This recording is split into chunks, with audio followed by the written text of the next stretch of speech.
Corona సమయంలో అన్ని IT సంస్థలు వారి ఎంప్లాయీస్కి వర్క్ ఫ్రమ్ హోమ్ ఆప్షన్ ఇచ్చిన సంగతి తెలిసిందే. అయితే లాక్డౌన్ తర్వాత గత సంవత్సరం నుండి అన్ని ఐటీ సంస్థలు ఎంప్లాయీస్ని ఆఫీసులకు రమ్మని చెప్పాయి.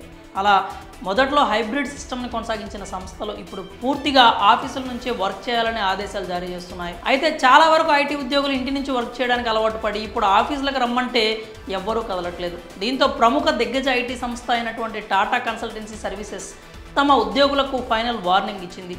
ఇక ఆ సంస్థలో పనిచేసే ఉద్యోగులు ఖచ్చితంగా సంస్థ ఇచ్చిన ఆదేశాలను పాటించాల్సిందే. మరి వర్క్ ఫ్రమ్ హోమ్ ఆఫీస్కి సంబంధించిన కొత్త ఆదేశాల గురించి పూర్తి వివరాలు ఇప్పుడు తెలుసుకుందాం. ప్రముఖ టెక్ దిగ్గజ సంస్థ టాటా కన్సల్టెన్సీ సర్వీసెస్ తాజాగా కొన్ని కీలక నిర్ణయాలు తీసుకుంది. తమ సంస్థలో పనిచేసే ఉద్యోగులకు ఫైనల్ వార్నింగ్ ఇచ్చింది. గతంలోనే ఎన్నోసార్లు టెకీలను ఆఫీసులకు రమ్మని చెప్పిన సంగతి తెలిసిందే. అయితే ఇక ఇప్పుడు ఆఫీసులకు ఖచ్చితంగా తిరిగి వచ్చే విషయంలో కీలక నిర్ణయం తీసుకుంది. ఎట్టి పరిస్థితుల్లో మార్చి చివరిలోపు ఆఫీసులకు రావాల్సిందేనని స్పష్టం చేసింది.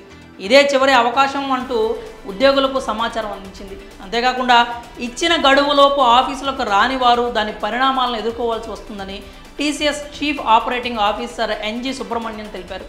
ఈ విషయమై ఆయన మాట్లాడుతూ ఈ విధంగా చెప్పుకొచ్చారు.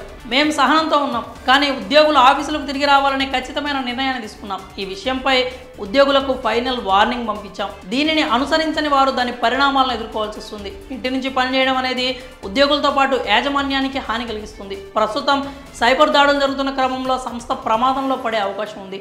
ఇంటి నుంచి భద్రత కల్పించలేం, అక్కడ బిజినెస్కు సెక్యూరిటీ రిస్కులు ఉంటాయి అంటూ ఆయన తెలియజేశారు.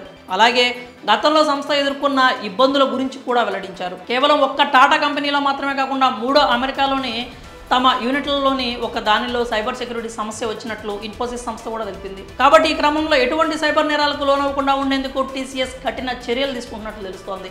ఇక ఫైనల్గా కరోనాకు ముందు ఉన్న వారి ఒరిజినల్ కల్చర్ తిరిగి తీసుకొచ్చే విధంగా టీసీఎస్ ప్లాన్ చేస్తున్నట్లు అర్థమవుతోంది. మరి టీసీఎస్ తీసుకున్న ఈ నిర్ణయంపై మీరేమనుకుంటున్నారో మీ అభిప్రాయాలని కామెంట్స్ రూపంలో తెలియజేయండి.